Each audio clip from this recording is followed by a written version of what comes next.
Bismillahirrahmanirrahim. Assalamualaikum warahmatullahi wabarakatuh. Alhamdulillahi ala ihsanih wa syukru lahu ala taufiqihi wa amtinanih wa asyhadu an la ilaha illallah wahdahu la syarika lahu ta'ziman li sya'nih wa asyhadu anna Muhammadan abduhu wa rasuluhu da'ala ridwani. Allahumma salli alaihi wa ala alihi wa ashabihi wa ikhwani. Para ikhwan dan akhwat yang dirahmati Allah Subhanahu wa taala, para dokter yang dirahmati Allah Subhanahu wa taala, insyaallah pada kesempatan yang berbahagia ini kita biiznillah melanjutkan bahasan kita dari hadis-hadis Al-Arba'in An-Nawawiyah, yaitu 42 hadis yang berisi tentang kesimpulan daripada agama ini yang disebut dengan Jawami'ul Kalim. Itu hadis-hadis yang singkat tetapi maknanya padat. Pada kesempatan kali ini kita akan bahas hadis yang kelima dari Ummul Mukminin Aisyah radhiyallahu taala anha, bahwasanya Nabi sallallahu alaihi wasallam bersabda, "Man ahdatsa fi amrina hadza ma laysa minhu fa huwa rad." Barang siapa yang mengadang-adakan dalam agama ini suatu perkara yang bukan dari agama, maka tertolak. Dalam riwayat yang lain, riwayat Sahih Muslim, Nabi sallallahu alaihi wasallam bersabda, "Man amila amalan laisa alaihi amruna fa huwa rad." Barang siapa yang mengerjakan suatu amalan yang tidak ada perintah dari kami, maka amalnya tertolak. Hadis ini adalah penjelas tentang salah satu dari syarat diterimanya amal soleh, ya. Kita hadis yang kelima.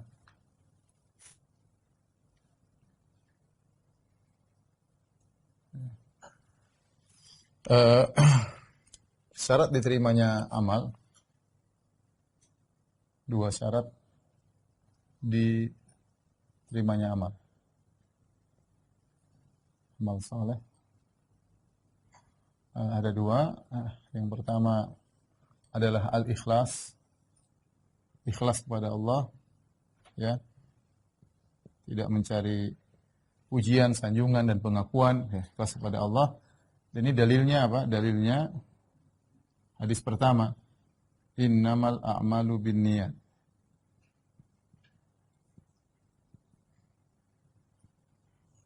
Amalan tergantung niatnya.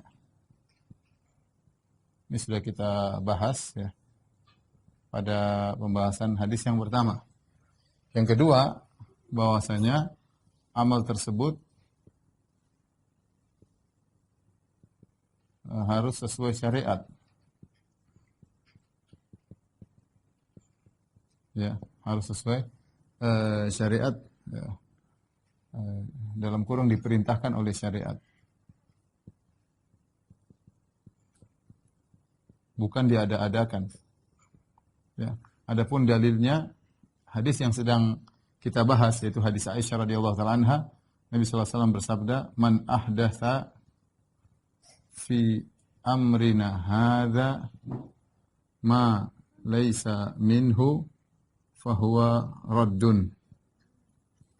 Artinya, barang siapa yang mengada-adakan dalam urusan kami, ya, siapa yang mengada-adakan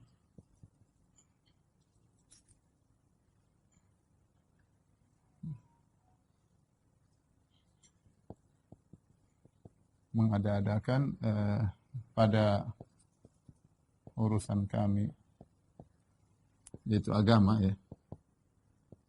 Ini apa yang bukan bagian darinya, maka tertolak. Dalam riwayat yang lain juga dalam Sahih Muslim, kata Nabi sallallahu alaihi wasallam, "Man amila amalan laisa alaihi amruna fahuwa raddun." Barang siapa yang membuat suatu amalan, barang siapa yang mengerjakan amalan, suatu amalan apa saja, umum, ya, yang tidak kami perintahkan,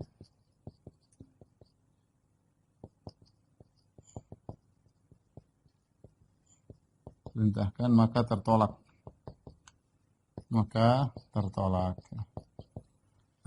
Inilah hadis-hadis yang menjadikan barometer amalan harus diterima. Ya, kalau yang syarat pertama, jadi amalan diterimanya amal soleh, ikhlas berkaitan dengan berkaitan dengan batin. Batin. Adapun amal tersebut sesuai dengan syariat ini berkaitan dengan zahir, ya. Berkaitan dengan zahir. Berkaitan dengan zahir, ya. Dan semakna dengan hadis ini banyak, ya. Yang semakna dengan hadis ini, ya. Yang semakna dengan hadis ini di antaranya karena Nabi sallallahu alaihi wasallam yakhtubu fil mimbar, ya. Yaitu karena Nabi sallallahu alaihi wasallam, ya, yaqulu fi khutbatihi. Karena Nabi sallallahu alaihi wasallam yaqulu fi khutbatihi.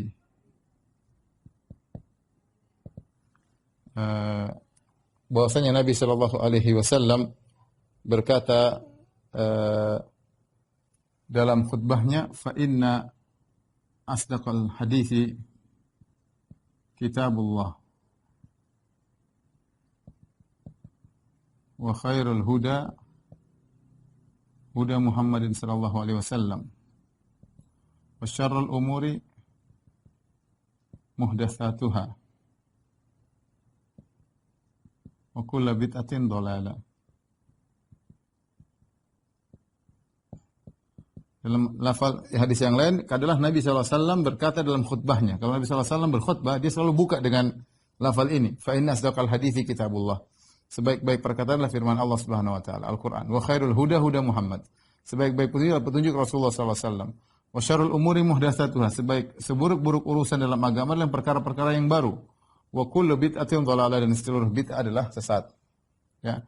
Demikian juga dalam hadis yang nanti akan kita bahas pada hadis belakangan, tapi kita singgung sekarang hadis Irbad bin Sariyah yang Nabi SAW bersabda dalam hadis yang panjang, di antaranya, fa innahu may ya'ish minkum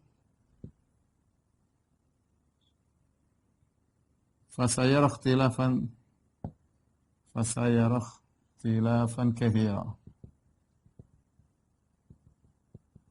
fa alaikum bisunnati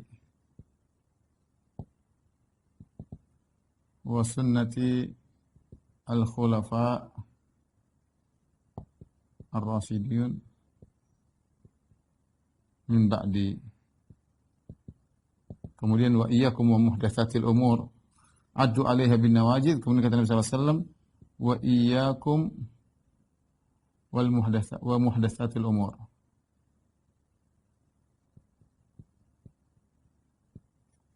Fa inna kulla muhdatsatin bid'ah.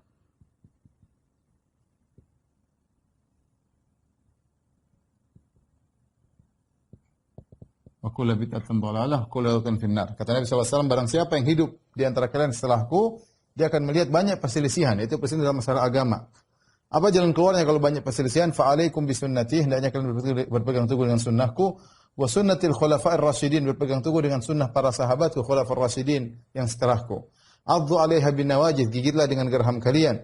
Wa iyyakum wa muhdatsatil umur, hati-hatilah kalian dengan perkara-perkara baru dalam agama. Fa inna kulla muhdatsatin bid'ah, setiap perkara baru dalam agama adalah bid'ah. Wa kulla bid'atin dhalalah, setiap bid'ah adalah sesat. Wa kulla dhalalatin finnar, setiap kesalahan di neraka jahanam. Nah, inilah dua barometer, ya, tentang diterimanya amal soleh. Jadi kalau amal soleh, seorang mengerjakan amal soleh sesuai dengan sunnah, tapi tidak ikhlas, maka tidak diterima oleh Allah Subhanahu wa taala. Sebaliknya, barang siapa mengerjakan amal soleh, kemudian ikhlas, tapi tidak sesuai dengan syariat, sama juga tidak diterima oleh Allah Subhanahu wa taala. Seandainya ada seorang salat zuhur 5 rakaat, ikhlas 5 rakaat, tidak diterima. Kenapa? Karena yang diperintahkan oleh syariat adalah salat 4 rakaat salat zuhur, bukan 5 rakaat. Kalau salat 5 rakaat meskipun ikhlas tidak diterima. Misalnya seorang ingin berkorban, dia ikhlas, maka dia berkorbannya bukan kambing, bukan onta, bukan sapi. Kata dia, saya ingin berkorban lebih daripada itu, saya ingin korban kuda. Ya. Kita bilang, meskipun dia ikhlas, tidak diterima. Kenapa? Karena namanya hewan korban cuma 3, kambing, sapi, onta. Kalau dia korban kuda, ya tidak diterima oleh Allah Subhanahu wa taala sebagai hewan korban. Ya, karena inilah syarat diterima amal soleh, harus ikhlas, harus sesuai dengan syariat, harus sesuai dengan syariat. Makanya ketika Nabi SAW beribadah, ya Nabi menyuruh mengikuti syariat. Seperti Rasulullah SAW ketika salat, Rasulullah SAW berkata, "Sallu kama ra'aitumuni usalli." Ya. Contoh, ya. Jadi karenanya, ya. Sini kalau kita boleh tulis, karenanya Nabi menyuruh ibadah sesuai dengan yang beliau contohkan, sesuai dengan yang beliau contohkan. Contoh dalam sholat, Nabi SAW bersabda, "Sallu kama ra'aitumuni usalli." Sallu kama ra'aitumuni usalli. Salatlah kalian sebagaimana aku salat. Dalam haji, kata Nabi SAW, "Khudhu anni," kata Nabi SAW, "Khudhu anni manasikakum." Ambillah dariku tata cara manasik haji kalian. Haji dan umroh kalian. Jadi Nabi beri contoh agar kita tidak mengada-ngadakan dalam beribadah. Makanya Rasulullah SAW beri contoh. Contoh sholat bagaimana, contoh zakat bagaimana, contoh haji bagaimana. Agar semua orang mengikuti Nabi SAW. Ya, laqad kana lakum fi Rasulillahi uswatun hasanah. Sungguh pada diri Nabi SAW ada contoh yang terbaik. Maka tidak perlu kita bikin contoh-contoh baru atau hal-hal baru yang menyelisih syariat. Tolong dihapus.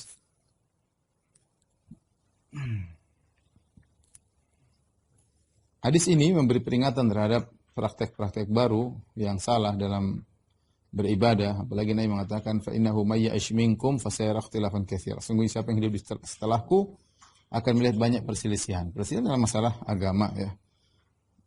Kalau banyak perselisihan, apa solusinya? Rasulullah SAW berikan solusi. "Alaikum bisunnati," peganglah sunnahku. Wa sunnatil khulafair rasyidin, dan sunnah para khulafair rasyidin, sunnah para salaf, para sahabat. "Abdu 'alaiha bin nawajid," gigitlah dengan geraham kalian. Jangan dilepas, yang menunjukkan berpegang teguhlah. Kemudian, "Wa iyyakum wa muhdatsatil umur," hati-hatilah kalian waspada dengan perkara-perkara yang baru dalam masalah agama. Rasulullah bicara tentang agama, bukan masalah dunia. Masalah dunia sih bebas-bebas saja. Kata Nabi, "Antum a'lamu bi umuri dunyakum." Kalian lebih tahu tentang urusan dunia kalian. Tapi ya Rasulullah bicara tentang masalah agama, "Wa iyyakum wa muhdatsatil umur," hati-hatilah kalian perkara yang baru. "Fa inna kulla muhdatsatin bid'ah," setiap perkara yang baru adalah bid'ah, wa kulla bid'atin dhalalah, dan setiap perkara yang bid'ah adalah sesat, wa kulla dhalalatin finnar, dan setiap yang sesat tempatnya di neraka jahanam. Tapi kita akan contohkan hal-hal yang tidak sesuai syariat. Contoh model-model perkara-perkara yang tidak sesuai syariat.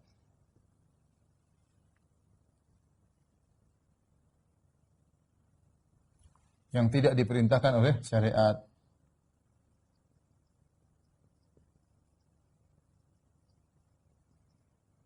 Laisa alaihi amruna, ya. Mungkin kita bisa bagi dua dalam perkara ibadat, dalam perkara muamalat, ya, atau adat. Al-ibadat, kemudian al-muamalat. Ini contoh-contoh yang tidak sesuai dengan syariat. Contoh tidak sesuai syariat, ya. Misalnya melakukan ibadah yang sama sekali tidak diperintahkan. Tidak diperintahkan. Ya. Contohnya banyak. Misalnya apa? Seperti Nabi SAW mendapati seorang beribadah dengan bernazar berjemur di bawah matahari. Contoh, ya. Apa? Beribadah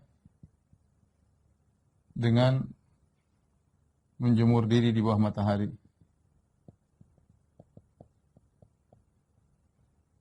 Ini Rasulullah SAW tidak pernah, sama sekali nggak ada ibadah model seperti ini. Contoh lagi misalnya ibadah membuka kepala, ya. Tidak memakai penutup kepala.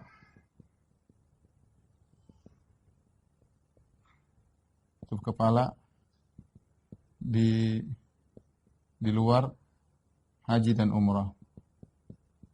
Dia beribadah dengan tidak menutup kepala. Nggak ada dalilnya seperti ini. Nggak ada ibadah kalau buka kepala dapat pahala, tutup kepala nggak dapat pahala, nggak ada. Contoh seperti disebut oleh Ibnu Rajab Al-Hambali, misalnya beribadah dengan memainkan alat musik.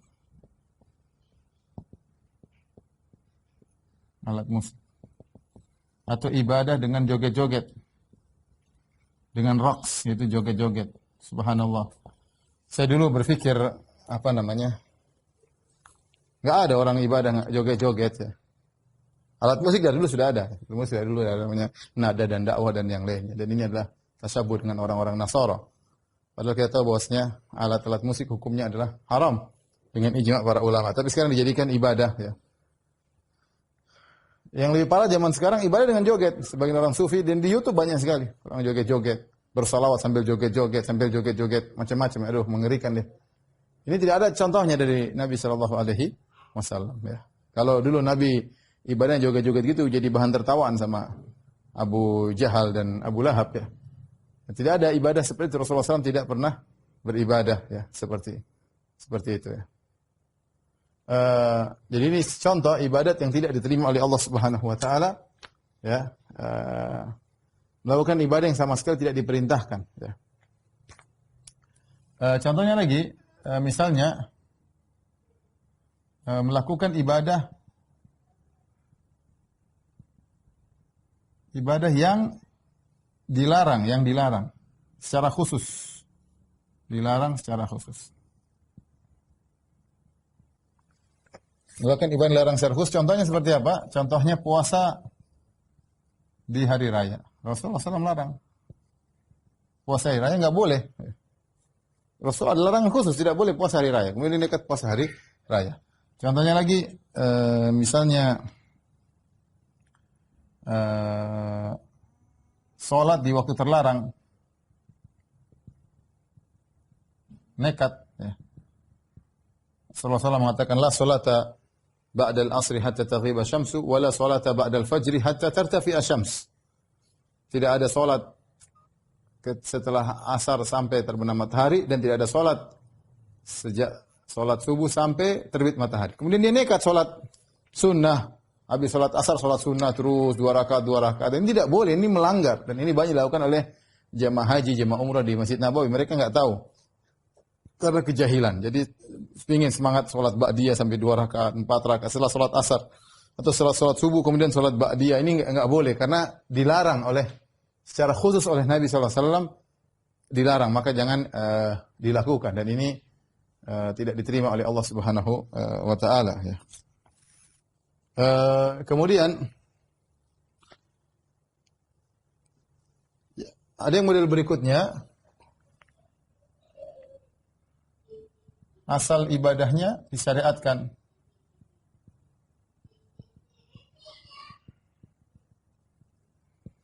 tapi ada pelanggaran.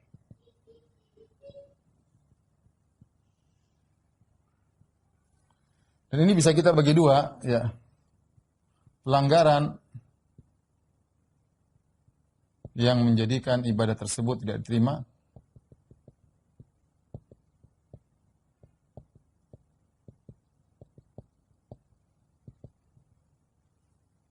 ada pelanggaran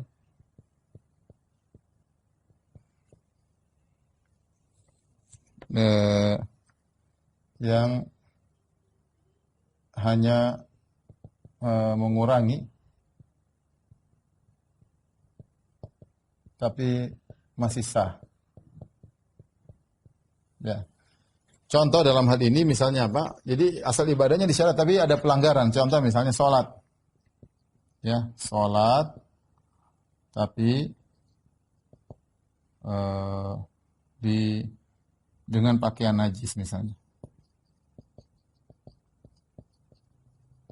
Ya, ini tentu tidak sah karena syarat sholatnya tidak diterima. Ya.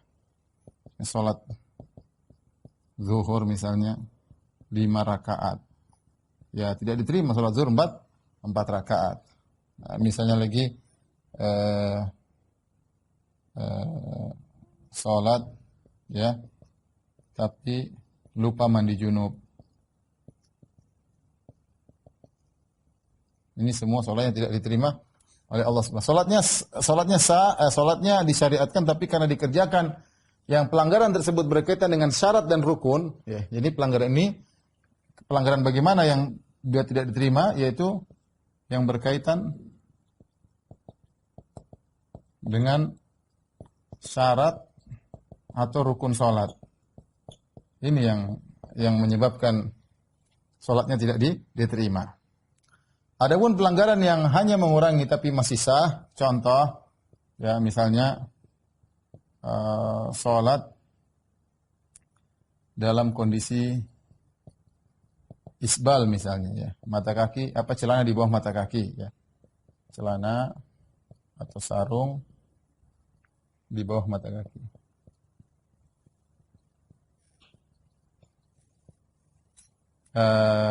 Contoh misalnya salat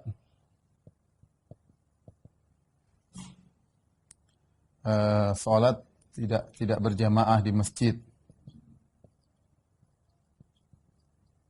Di masjid tanpa uzur ya. Sebagian ulama mengatakan bahwasanya salat di masjid hukumnya wajib. Ada khilaf ya, salat berjamaah di masjid bagi laki-laki hukumnya wajib atau sunnah, ada khilaf. Sebagian ulama mengatakan wajib, sebagian ulama mengatakan sunnah muakkadah yang ditekankan. Bagi yang mengatakan salat berjamaah di masjid wajib, kemudian dia salat di rumah tanpa uzur ya, maka salatnya tetap sah tapi tidak dicontohkan oleh Nabi sallallahu alaihi wasallam. Ya. Tanpa uzur. Ya. Ini contoh misalnya ya. Asal ibadah disyarat tapi ada pelanggaran ya. Ada pelanggaran. Kemudian yang berikutnya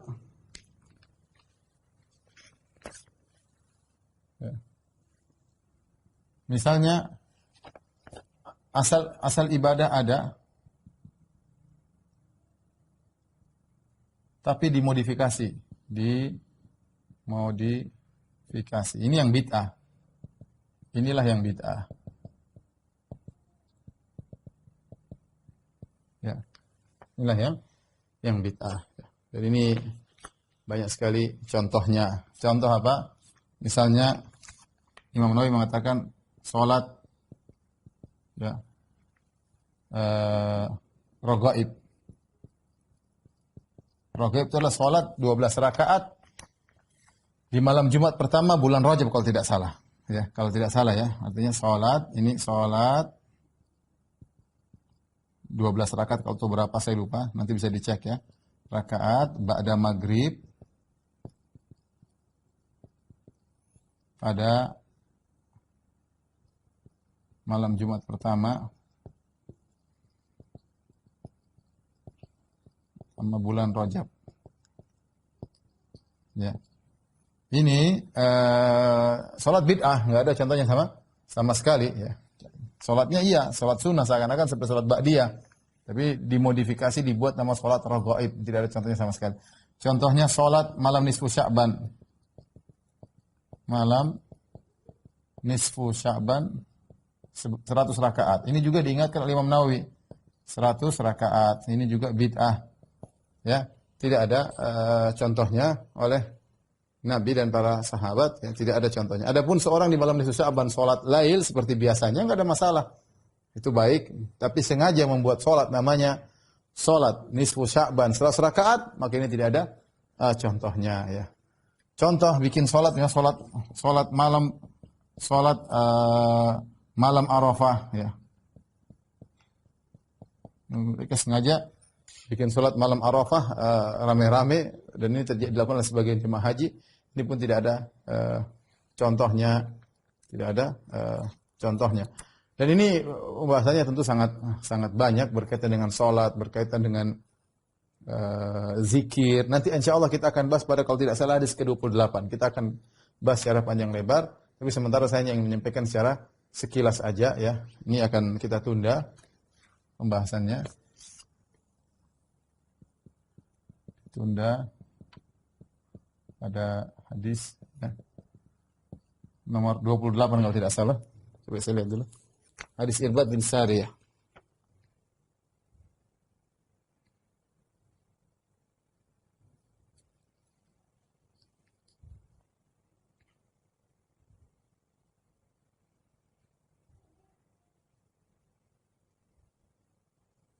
Ya, hadis 28, benar hadis 28. Baik. Yang berikutnya berkaitan dengan muamalat.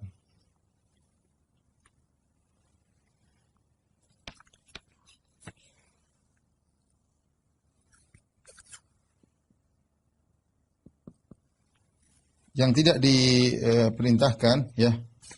Misalnya dalam hal ini adalah merubah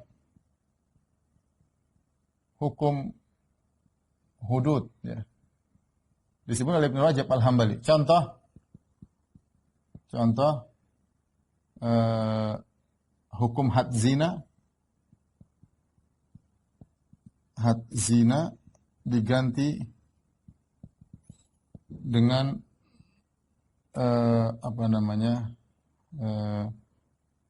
dengan denda uang, ya. Denda uang. Ini dicontohkan oleh Ibnu Rajab Al-Hambali dalam kitabnya Syarah Arba'in Nawawiyah, Jami' Ulum wal Hikam. Ini tidak diperbolehkan. Merubah hukum hudud. Misalnya pencuri sudah ketangkap, mencuri sesuai dengan peraturan, disuruh bayar denda saja. Harusnya potong tangan, tapi enggak. Seorang lelaki sudah menikah, kemudian berzina dengan wanita, berarti dia muhsan, zina muhsan harus dirajam. Enggak, dirubah, enggak usah. Cuma tahanan saja, tidak usah ganti duit, malah tahanan biasa saja. Ya, maka ini semua tidak diperbolehkan dalam syariat Islam, tidak diperbolehkan. Ya. Kemudian berkaitan dengan uqud, ya.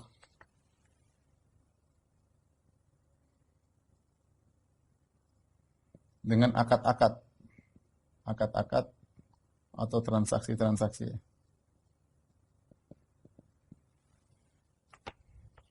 Maka bisa dibagi dua, ya. Jika berkaitan pelanggaran tersebut berkaitan dengan hak Allah.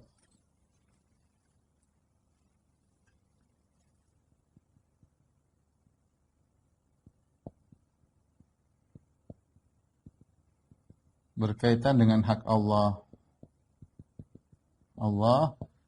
Maka tidak sah, ya.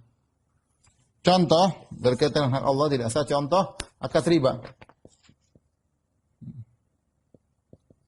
Contoh akad riba, akad transaksi riba. Meskipun antara kedua pihak ridho, sebagaimana sekarang pergi ke bank konvensional, sama-sama ridho. Yang meminjam duit merasa dapat untung, yang meminjam duit merasa dapat untung, sama-sama ridho. Tetapi riba diharamkan oleh Allah berkaitan dengan hak Allah Subhanahu wa taala.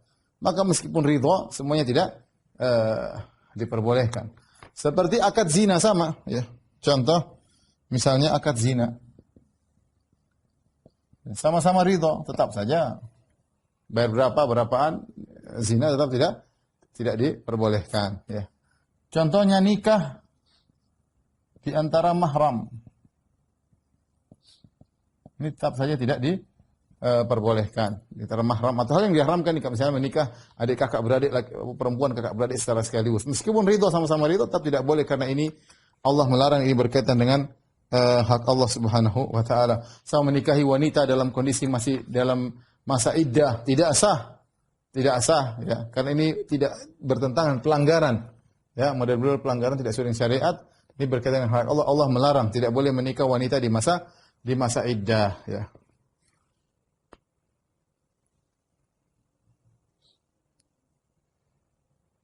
Contoh jual beli, ya. Jual beli khamar misalnya. Ini tentu banyak sekali, ya. Ini semua tidak pernah diperintahkan oleh syariat dan melanggar syariat. Yang berikutnya, ya, akad berkaitan dengan jika pelanggaran berkaitan dengan hak manusia. Dengan hak manusia. Maka secara umum ini boleh, ya. bisa sah kalau yang dizolimi ridho.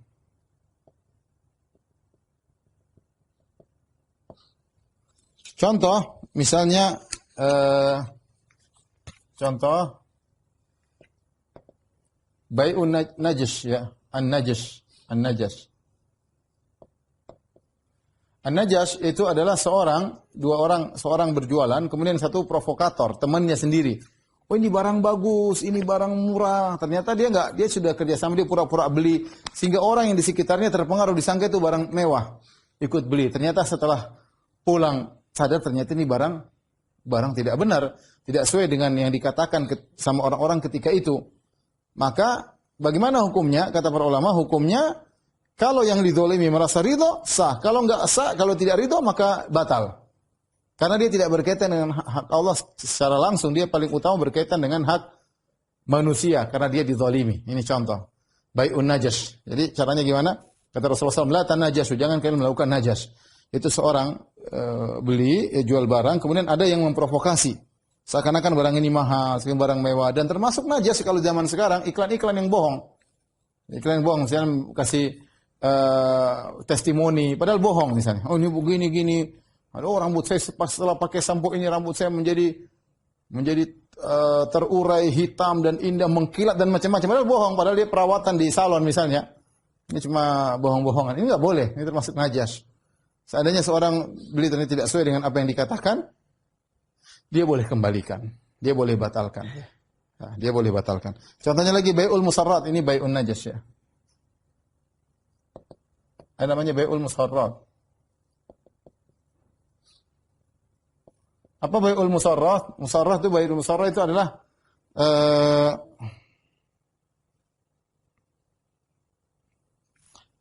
ini adalah jual beli penipuan seperti kambing kemudian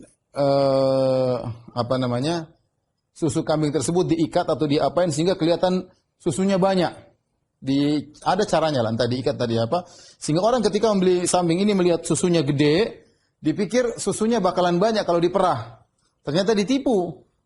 Ya ketika kalau diperah ternyata sedikit, maka ini adalah kebohongan, maka ini jual beli yang tidak boleh karena ada tadlis, ada penipuan, ada gish. Ya.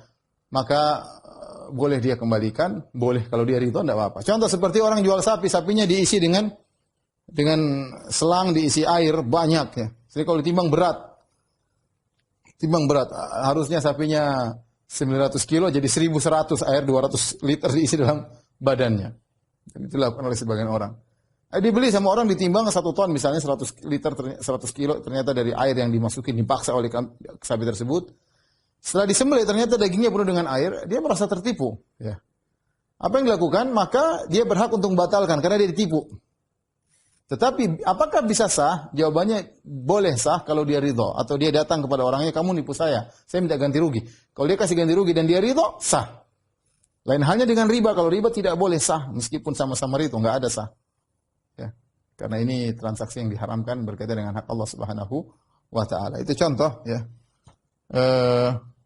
Sama seperti talaqi rukban. Rasulullah SAW melarang talaqi rukban itu apa? Ada orang dari produsen dari kampung, dia ingin pergi ke pasar, dicegat sama orang di tengah jalan. Dia tidak tahu harga ini, dibeli sama orang. Bisa lebih murah. Ternyata ketika dia turun ke pasar di kota, dia tahu ternyata dia kebohong. Bagaimana nasib jual beli ini? Dia boleh mengadu dan minta ganti rugi. Kalau dia ridho dengan ganti rugi tersebut, maka jual belinya sah karena berkaitan dengan hak orang ya. Berkaitan dengan hak orang ya. Taib.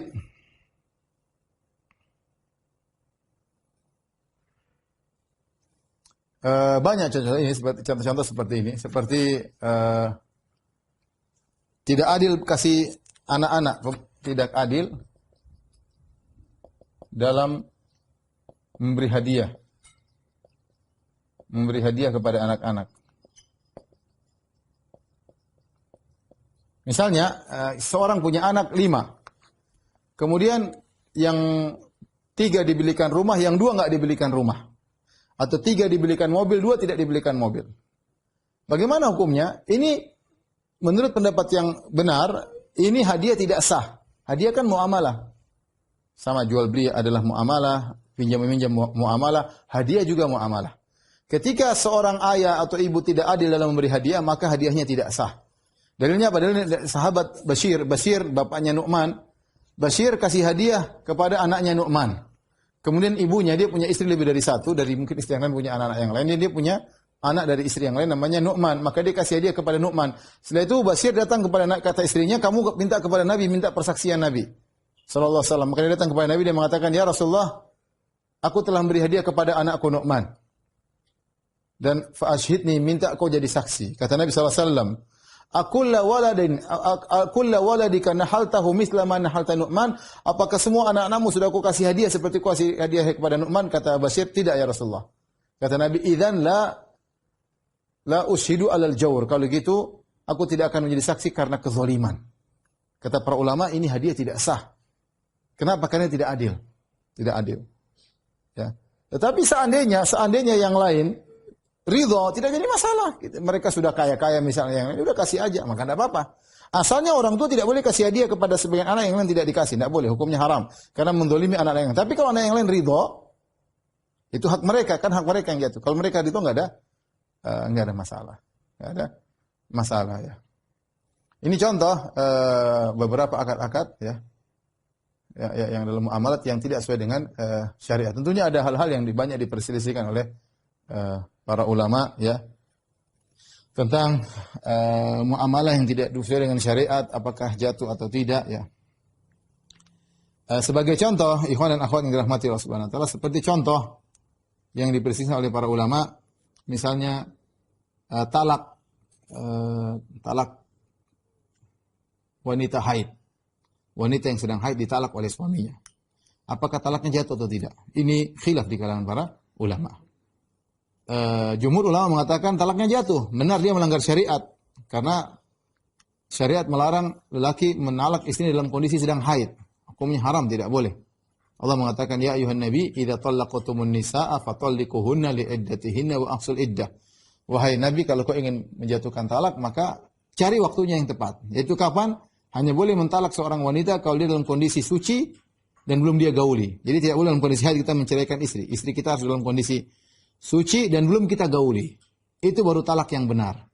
Oleh karena dalam masalah talak juga ada aturannya. Ya. Nah, bagaimana kalau orang mentalak istrinya? Ini muamalah nih. Ternyata tidak sesuai aturan. Dia mentalak istrinya ketika istrinya sedang haid. Maka ada khilaf dengan para ulama. Secara umum dua pendapat. Jumhur ulama mengatakan talaknya tetap jatuh. Dan sebagian ulama mengatakan talaknya tidak jatuh seperti pendapat Syekhul Islam Ibnu Taimiyah rahimahullah ta'ala. Adapun mayoritas ulama mengatakan talaknya jatuh. Ya. Ini contoh apakah talaknya sah atau tidak ya. Kenapa? Karena talaknya tidak sesuai dengan syariat ya. Demikian juga misalnya masalah salat ya. Dengan misalnya bukan pakaian aja tapi dia salat pakai baju yang dia curi. Dia salat pakai baju curian ya. Bagaimana hukumnya? Apakah salatnya sah atau tidak? Khilaf di kalangan para ulama. Sama seorang berwudu dengan air curian. Apakah wudunya sah atau tidak? Khilaf di kalangan para ulama. Contoh seorang salat di tanah rampasan. Dia rampas tanah orang kemudian dia salat di situ. Sah tidak salatnya? Ada khilaf di kalangan para ulama. Intinya ini semua kembali kepada seorang melakukan perkara yang tidak diperintahkan oleh Allah Subhanahu wa taala ya. Demikian para dokter yang dirahmati Allah Subhanahu wa taala ya, pembahasan kita pada hadis yang nomor 5. Adapun masalah mengenai bid'ah secara detail macam-macam bid'ah insyaallah kita tunda. Mudah-mudahan kalau dimuliakan Allah pada hadis nomor 28 karena itu butuh pembahasan yang sangat panjang. Wallahu taala alam bisawab. Demikian saja yang saya sampaikan, kurang lebih saya mohon maaf. Wabillahi taufiq wal hidayah. Assalamualaikum warahmatullahi wabarakatuh.